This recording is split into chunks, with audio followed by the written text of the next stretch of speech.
Davis filling in for Malika Andrews. I'm joined by Anscape senior writer David Dennis Jr. and our NBA champ Kendrick Perkins joining us right now. And guys, let's just get right into it. This past weekend, Luka decided to close things off with the Lakers and stay on the villa with his new boo. That is a Love Island reference for everyone who doesn't know. LA inked him to a 3-year, $165 million extension that ties him to Tinseltown through 2028. And that leaves the Lakers with plenty of future flexibility to build the roster around Luka going forward. Here was President of Basketball Operations Rob Pelinka on the moves made by the Lakers this offseason. We like the upgrades we're able to make to the roster, but by no means are we going to be satisfied. I think every year we're on an infinite cycle to try to improve this team and win championships, and we'll stay committed to that work. All right, now welcome in our front office insider Bobby Marks and senior writer Tim Bontemps. And you guys put out a great piece on ESPN.com on what's next for the Lakers after Luka's extension. So Tim, I want to start with you. Now that they have clarity on Luka's future, what are the Lakers looking forward to right now?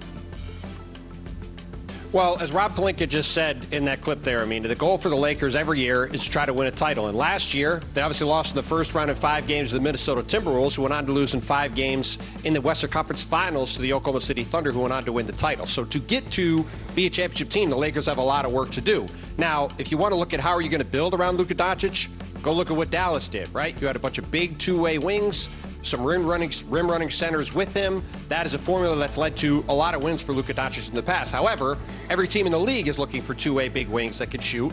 So getting them with limited draft picks going forward and salary cap space going forward is going to be a problem. We obviously have the LeBron James question that's hanging over the Lakers. We'll see what happens with him over the next year. He could obviously be an unrestricted free agent next summer. And another fascinating unrestricted free agent next summer is Austin Reeves, who's on a below-market contract right now that the Lakers cannot extend him on. People I talked to around the league for this story thought he'd be making $30 million or more next year. That's a huge raise from where he's at now. And if you pay Austin Reeves that kind of number, you're signing him up to be the Jaylen Brunson or the Kyrie Irving alongside Luka Doncic going forward, which is a big question the Lakers are going to have to answer. Is he the right guy to pair with Luka Doncic going forward? So a lot of questions for this roster, one that obviously has some work to do to get where they want to go. And Rob Pelinka has his hands full trying to get this Lakers roster to a championship caliber level in a Western Conference led by the Thunder and the Rockets and all these other contenders up and down the lineup. Yeah, we'll keep an eye on the Reeves situation also. But what everyone wants to know is what's next for LeBron James. Perk, I see you right there. Would you got something for me? I do, because yes, Luka signed the extension, right, and he's going to be there for a while, but he also expressed that he wants to win the championship with the Lakers organization, and the key word that he put in there is that he wants to win now. So I'm going to talk about the now, and when you talk about this Laker team, their biggest issue last year and why they had a first-round exit is, one, guys were playing out of position. So you had a LeBron James playing in the center. They addressed that issue with a young DeAndre Ayton, who showed us when he's competing and playing for something under the right leadership, he could help be a center that go to the NBA Finals. He done it with the Suns.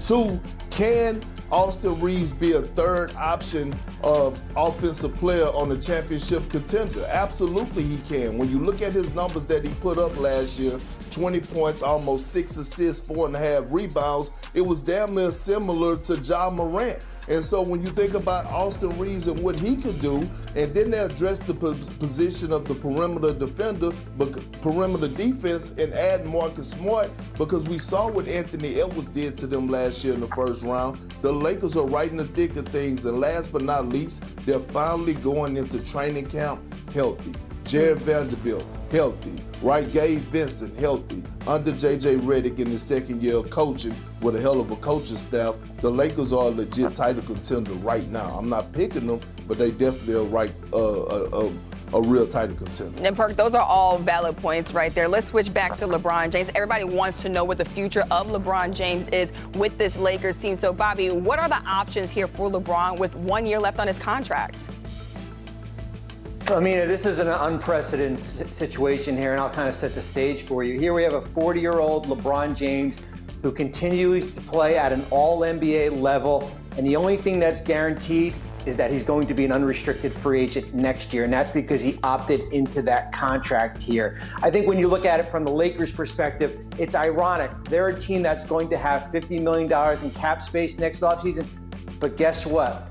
The two best free agents out there are LeBron James and certainly Austin Reeves here. So it's certainly going to be a situation that we continue to monitor as this situation goes throughout the year. I think the big question for me is what happens if this Lakers team struggles during the course of this year, and if they fall out of the top 6 of the Western Conference. Would they ever entertain moving off LeBron James? It does become complicated, certainly from a trade shooter standpoint, but I think we know for one thing, when LeBron James does become a free agent next offseason, there's going to be a line of teams out there willing to sign him if he wants to continue playing basketball. Yeah, a lot of different X factors with this Lakers team, but David, I want to ask you, what chances do you give the Lakers, as they're constructed right now, to win a championship with Luka? Unlike what Perk said, I don't think they're going to win a championship this year. I don't see them as contenders this year. I mean, you can talk about all the things they've added. You can talk about the Aiden. You can talk about the Marcus Smart. They still got bounced in 5 games pretty handily by Minnesota Timberwolves team. That's not better than OKC. That's not better than Houston. That's not better than Denver. I don't see the Lakers entering into the top 4 with what they have. You can talk about Reeves and Luka and LeBron. Somebody's got to play defense back there. And Luka can, looks great and all that stuff, but that doesn't mean anything in terms of how he's going to look defensively. There's a lot of stuff I need to see from this Lakers team to believe they're contenders this year. I just don't see it. Now, going forward, Bobby brings up a good point. The way that you build teams that for the Lakers traditionally has been pretty simple. You get a star, Kobe, Shaq, even Magic, or LeBron. You get one of those guys, they come to the team, and then you build around them. You get your stars later. You get an Anthony Davis, you get a Pau Gasol, you get a Metta World Peace, you get that.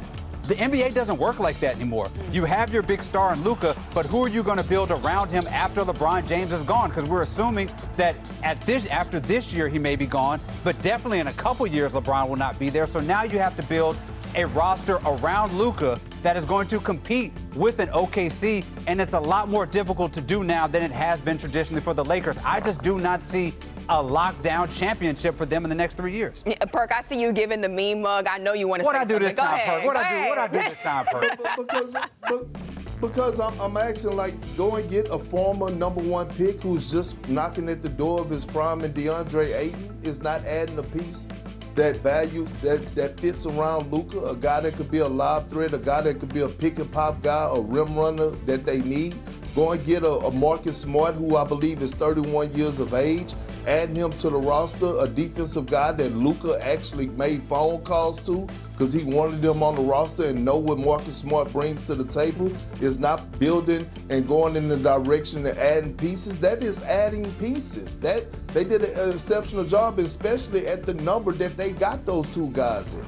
Yeah, I feel like we can go on and on about this, but Bontemps, I want to get you in here as well before we wrap things up. What are your thoughts on the Lakers in that championship window? I mean, the